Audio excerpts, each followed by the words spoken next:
जय हिंद दोस्तों, वंदे मातरम। अब मात्र कुछ ही दिनों का समय बचा है जब चंद्रयान चांद के ऊपर लैंड हो जाएगा, लेकिन उससे पहले चंद्रयान 3 को लेकर कई सारी बातें निकलकर सामने आ रही हैं। अब जैसे कि चंद्रयान 3 का लेकर पूर्णिमा या यूं कहें फुल मून से भी एक संबंध निकलकर सामने आया है, जो कि वाकई में कई लोगों के लिए एक रोचक जानकारी के तौर पर भी है। चंद्रयान 3 दरअसल भारत का एक ऐसा मिशन है जो कि यदि पूरा होता है तो भारत दुनिया का चौथा वो देश बन जाएगा जिसने कि चांद की सतह पर सफलतापूर्वक लैंडिंग करी। चंद्रयान 3 का सुपरमून से क्या कनेक्शन है, इसी बारे में हम लोग इस वीडियो में बात करने वाले हैं। सवाल उठता है कि क्या चंद्रयान 3 बड़े आकार के चंद्रमा पर जा रहा है, क्योंकि यहाँ पर कुछ और बातें भी चल रही हैं। क्योंकि लोग बोल रहे हैं कि फिर इसके पीछे कोई खास वजह है, मतलब कि ये जो फुल मून की बात हो रही है। असल में इस महीने यानी अगस्त में 2 बार सुपरमून देखने को मिल रहा है। पहला 1 अगस्त को था और दूसरा 30 अगस्त को। चंद्रयान और सुपरमून का खास संबंध है, तो ऐसे में जान लेते हैं कि ये क्या है। दरअसल 1 अगस्त को चंद्रमा सुपरमून था। उसकी दूरी धरती से करीब 3,57,530 किलोमीटर थी, जबकि इससे पहले जो सुपरमून दिखाई दिया था वो 2 से 3 जुलाई को दिखाई दिया था। उस समय चंद्रमा की दूरी 3,61,934 किलोमीटर थी। इसके बाद चंद्रमा धरती के सबसे नजदीक 30 अगस्त को आएगा, तब उसकी दूरी 3,57,344 किलोमीटर हो जाएगी। ये इस महीने का दूसरा सुपरमून होगा, इसलिए इसे ब्लू मून भी कहते हैं। इसके बाद 28-29 सितंबर को चंद्रमा फिर सुपरमून बनेगा और तब उसकी दूरी धरती से करीब 3,61,552 किलोमीटर होगी। सुपरमून सामान्य चंद्रमा से 14% ज्यादा बड़े होते हैं, 30% ज्यादा चमकदार होते हैं और इस साल 4 ही सुपरमून दिखने वाले हैं। तो ऐसे में समझने की बात यह है कि चंद्रयान 3 से सुपरमून का आखिर क्या ताल्लुक है। चंद्रयान 3 इस समय 288 किलोमीटर की पैरोजी पर और करीब 3,69,328 किलोमीटर की एपोजी वाली कक्षा में यात्रा कर रहा है।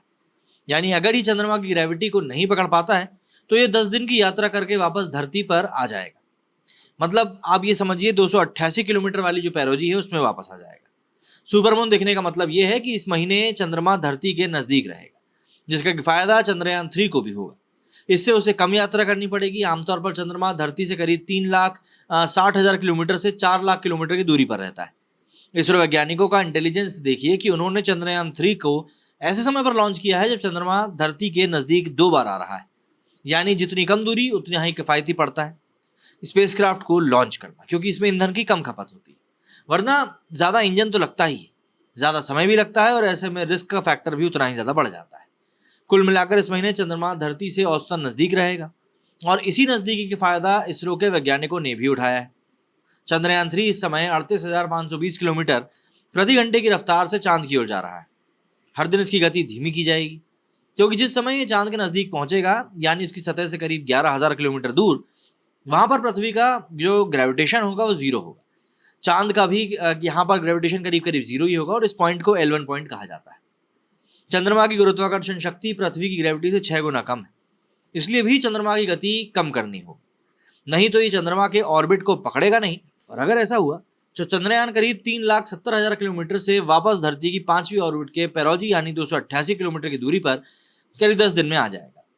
5 अगस्त से लेकर 23 अगस्त तक चंद्रयान 3 की गति को लगातार कम किया जाएगा। चंद्रमा की ग्रेविटी के हिसाब से फिलहाल चंद्रयान 3 की गति काफी ज्यादा है, इसे कम करके 1 किलोमीटर प्रति सेकंड पर लाना होगा, यानी करीब 3600 किलोमीटर प्रति घंटे की रफ्तार। इस गति पर ही चंद्रयान 3 चंद्रमा के ऑर्बिट को पकड़ेगा और फिर धीरे धीरे उसके दक्षिणी ध्रुव पर लैंड कराया जाएगा। अभी तक चंद्रयान 3 के इंटीग्रेटेड मॉड्यूल का मुंह चांद की ओर था और जल्द ही इसे घुमाया जाएगा ताकि डीऑर्बिटिंग या फिर डिबूस्टिंग करते समय चंद्रयान 3 को दिक्कत ना हो। डीऑर्बिटिंग यानी जिस दिशा में चंद्रयान 3 चक्कर लगा रहा था उसकी विपरीत दिशा में घूमना, और डिबूस्टिंग गति का मतलब होता है इसकी गति को कम करना। इसी तरह से चंद्रयान 3 की गति कम करके दक्षिणी ध्रुव के पास इसके लैंडर को उतारा जाएगा। देखना यह होगा कि भाई चंद्रयान 3 कब लैंड करता है चांद की सतह के ऊपर, क्योंकि वो एक बहुत ही ऐतिहासिक पल होगा। मेरे वीडियो फिलहाल इतना ही। जय हिंद, जय भारत।